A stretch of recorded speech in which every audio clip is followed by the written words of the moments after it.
मैंने तो तय किया है कि मैं जब भी रिटायर्ड हो जाऊंगा, मैं मेरे बाकी का जीवन वेद, उपनिषद और प्राकृतिक खेती के लिए खर्च करूंगा।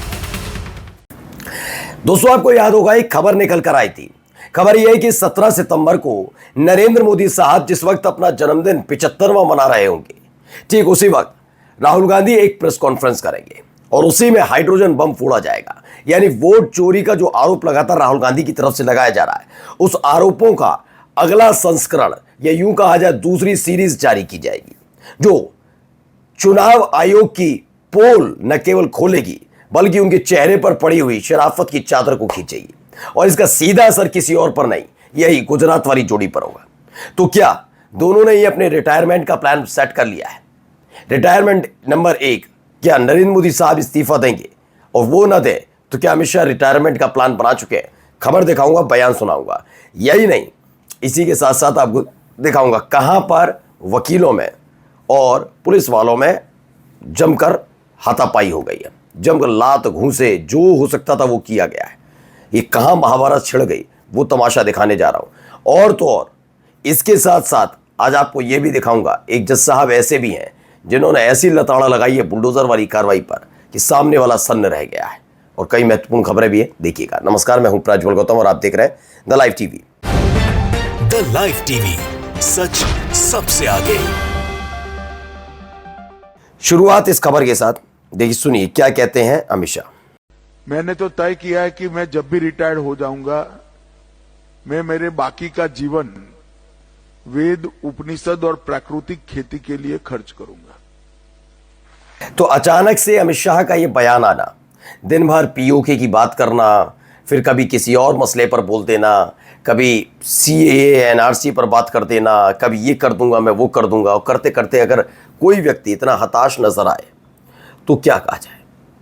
ये बयान सुनते ही हर तरफ हड़कंप बचा इसलिए भी क्योंकि भाई सब कहने लगे अमित शाह ने प्लान बना लिया रिटायरमेंट। दरअसल ये 1.5 महीने पुराना बयान है, लेकिन ये बयान इस समय क्यों कहा जा रहा है?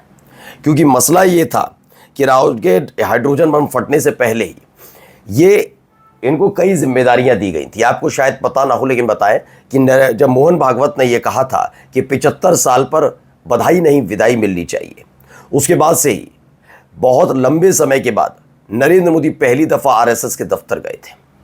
दफ्तर में जाकर उनके कार्यक्रम में शिरकत की थी। माना यह जा रहा था कि दोनों बीच कई घंटों तक बातचीत हुई है, लेकिन एक बार फिर से उन्होंने इसी बयान को दोहरा दिया था कि 75 साल पर बधाई नहीं विदाई।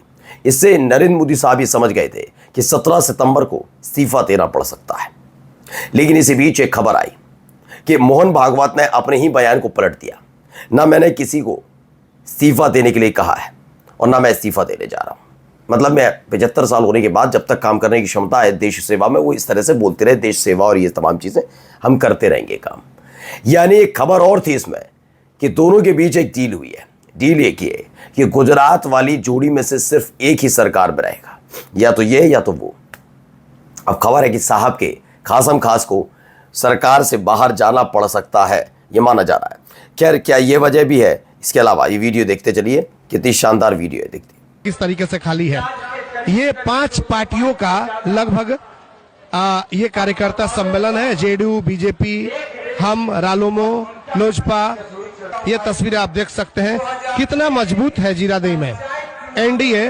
तो एनडीए की सुपरहिट सभा में लोगों की मौजूदगी, एक खबर दिखाई। बताया जा रहा है कि यहाँ पर पूरे एनडीए की, यानी कि जिसमें बीजेपी भी शामिल है, जिसमें आप जानते हैं जेडीयू भी शामिल है, लोक जनशक्ति पार्टी रामविलास शामिल है, जिसमें जीतन राम मांझी की पार्टी शामिल है, उपेंद्र कुशवाहा की पार्टी शामिल है। ये तमाम पार्टी यानी 5 बड़ी पार्टियां मिलकर इतने लोग इकट्ठा कर पाई हैं।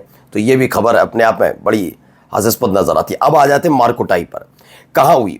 यूपी न्यूज़ की खबर है, वकीलों ने दरोगा को दौड़ा दौड़ा कर पीटा, हालत नाजुक बताई जा रही है। बहुत बेरहमी से पीटा है। कहाँ क्या हुआ है पहले ये देखिए, यहाँ क्या क्या हो रहा है ये देखिए। एक तस्वीर निकल कर आई है इसमें।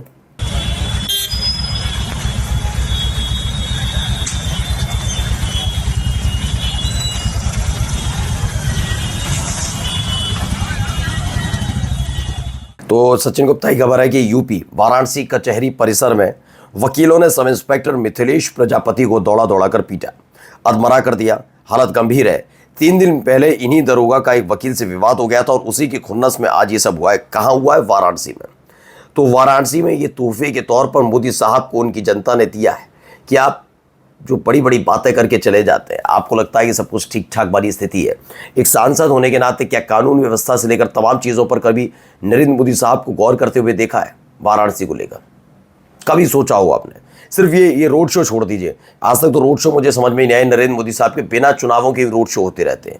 ये रोड शो क्यों कराए जाते? शुरुआत में तो मुझे भी लगता था ये होना चाहिए, लेकिन बाद में थोड़े सालों बाद एहसास हुआ ये बोरिंग करने लगे। इस पर सिर्फ फिजूल का पैसा खर्च होता है। अभी वाराणसी गए थे, फिजूल में कराए, कोई मतलब नहीं है कि चलिए रोड शो ही कर लेते। सोचिए हमारे देश के प्रधानमंत्री पर इतना वक्त है, वैसे तो कहते हैं 18 घंटे 24 घंटे, इनको बस नहीं चलता 50-50 घंटे एक दिन में काम करवा दें, ये कह भी दें, इनको कोई बड़ी बात नहीं है। लेकिन जब ये अभी वाराणसी गए थे तब भी मैंने कहा कि क्या ज़रूरत है, क्यों थी? सोचिए कितने खाली है हमारे देश के प्रधानमंत्री, उन पर कितना काम है कि वो रोड शो ही कर लेते हैं। चलो रोड शो ही कर लेते, कुछ नहीं तो अच्छा आप अपने शौक के लिए करते रहे, अपनी जेब से अपनी पार्टी से खर्च कराए। ये पैसा भी तो खर्च जनता का होता है आपके रोड शो पर, जो तमाशे करने के लिए। पूरा देश शहर जो बंद होता है उसकी भरपाई कौन उठाएगा? कि प्रधानमंत्री अगर निकलेंगे तो ये मत समझिए उसी वक्त के लिए, उससे तकरीबन 3 से 4 घंटे पहले और उनके जाने के 1 घंटे तक कुछ ऐसे ही हालात बने रहते हैं। ठीक है ना? तो आप कितना बर्बादी करवाते हैं जिस शहर में रोड शो करते हैं, खुद सोचिए। और चमकता किसका चेहरा? साहब देखो कैसे रोड शो करते हैं। चलिए आइए, आलोक प्रजापति ने लिखा, वाराणसी कचहरी में सत्ता के सजातीय वकीलों ने दरोगा मिथिलेश प्रजापति पर जानलेवा हमला किया। सिर चेहरे पर 3 गहरे घाव हैं, पूरे शरीर पर 13 चोट के निशान हैं। गंभीर अवस्था में दरोगा को ट्रॉमा सेंटर ले जाएगा। उत्तर प्रदेश पुलिस के इकबाल को चुनौती दी गई है, ये बताया। खबर क्या है? वाराणसी में वकीलों ने सब इंस्पेक्टर को दौड़ा कर पीटा है। विक्रम लिखते हैं, ये कैसा रामराज जहां वकील ही पुलिस को पीट रहे हैं। सवाल ये नहीं वकील पुलिस को पीट रहे हैं, कोई किसी को पीट रहा है तो वह रामराज है ही क्या? सवाल ये है, तो हाथापाई हुई क्यों रही है? चलिए इन सब को छोड़ के आइए जज साहब को भी जरा सुनिए क्या कहते हैं। बुलडोजर लेकर आएगा। बुलडोजर? ऐसा कौन पावरफुल आदमी है जो आप बुलडोजर लेके तोड़ दिया इसका? Whom do you represent? The state or some private persons? तमाशा बना दिया कि किसी का घर बुलडोजर से तोड़ देंगे। 5-5 लाख सबसे हम दिलवाएंगे इनको, घर तोड़ने का मुआवजा पर्सनल पॉकेट से। जनता दरबार अब पुलिस और सीओ मिलकर घर तोड़वा रहा है, एक अफसर इंचार्ज जेल जाएगा। सुनिए मिस्टर, नहीं आप तो बहुत दूर के धुले हुए हैं, पुलिस में आपसे ऐसा अफसर पैदा नहीं हुआ। बहुत जबरदस्त तरीके से पटना हाईकोर्ट में जस्टिस संदीप कुमार ने लताड़ लगाई थी कि मैं पहले ही फुर्सत में कहता हूं ये शुरुआत की गई थी बड़े जोर शोर के साथ, बुलडोजर कार्रवाई।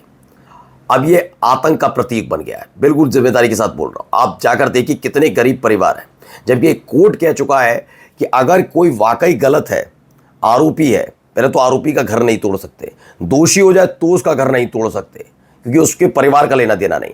लेकिन जिन सत्ताधीशों को हम जैसी जनता के टैक्स से पगार मिलती है और उस पगार को डकार कर तमाशा करते हैं, उन्हें क्या फर्क पड़ता है? ये तमाशा करते रहे, खुद खिलखिलाते रहे कि कैसे उनका नाम बुलडोजर बाबा के तौर पर जाना जाता है। लेकिन इस सारा का सारा तमाशा था, ये संविधान का तमाशा था, ये एनकाउंटर के नाम पर कानून का तमाशा था जो करते रहे। अब वो तमाशा खत्म होता जा रहा है और इस तमाशे के खत्म होने के बाद इन्हें कैसे दुनिया याद रखेगी, देश याद रखेगा, जनता याद रखेगी, देखिएगा। देखिए पटना उच्च न्यायालय के न्यायाधीश न्यायमूर्ति संदीप कुमार सलामी रहे, सब कहेंगे भी कहेंगे ही कहेंगे आपने तमाशे बढ़ा दिए हैं बड़े। अब यहाँ पर एक DY Chandrachud, Mrs. Chandrachud, my distinguished colleague Justice Sanjeev Khanna and my esteemed colleagues। दरअसल बाबा साहब के लिए कहते हैं, बाबा साहब की बदौलत मैंने झुग्गियों से कोर्ट तक का सफर तय किया है। जस्टिस BR गवाई हैं, दलित जज हैं सुप्रीम कोर्ट के। सोचिए बाबा साहब की बदौलत ही उन्होंने जिक्र किया। इनके पिता लोकसभा और राज्यसभा के सांसद रहे, बिहार सिक्किम केरल के गवर्नर रहे हैं। इनके पिताजी ने राजनीतिक party Republic party of India भी बनाई जिससे विधायक भी रहे हैं। और अब कब तक बाबा साहब के नाम पर झूठ बोलकर वंचितों का मारते रहोगे, ये अब कह रहे हैं। देखिए बताइए, ये बोलना भी बाबा साहब का मतलब है समझे ही नहीं भाई साहब की क्या कहना चाहते थे। ये इस तरह के राइट विंग वाले लोग हैं, ये इस तरह के लोग किस तरीके से आलोचना करते हैं दलितों की, आप समझिएगा। उन्होंने किस मंशा के साथ कहा वो समझे ही नहीं, कभी समझ ही नहीं पाओगे तुम कि वो मंशा क्या है।